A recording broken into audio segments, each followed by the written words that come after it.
Hi. Allow me to provide some further thoughts about On the White Planet because I think I did not do a good job enough to explain why this film fails. You see, it has the potential to be something interesting or to say something meaningful about human condition, prejudice, racism, social segregation, social isolation, leading towards a life of violence, which seems like the theme the film is going for at the beginning, with the main character being the only one colored in a planet full of people that are literally white. That's poignant in its own right.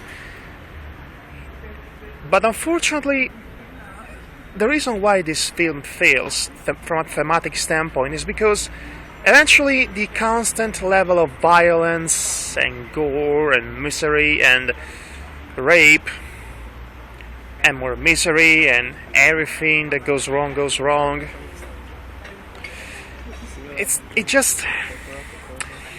ends up broadening the initial thematic choices to a much more less impactful and much more generic world is a bloody awful place, which is something that the film hammers down by the end of it.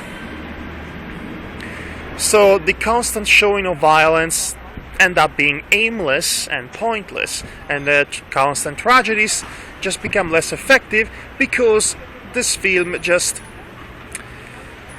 lazily shambles towards a, like I said, much more simplistic message than the one it initially seemed to be focused on. So the greatest crime of this film is to be unfocused and also heavily misguided.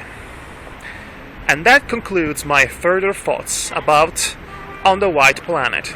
I thought it was worth mentioning. Also, yes, the saving grace of this film is that it is stylistically interesting. Animation and visually, aesthetically wise, it is possibly the most unique looking South Korean animated film I've come across. And I guess that's worth mentioning at the very least.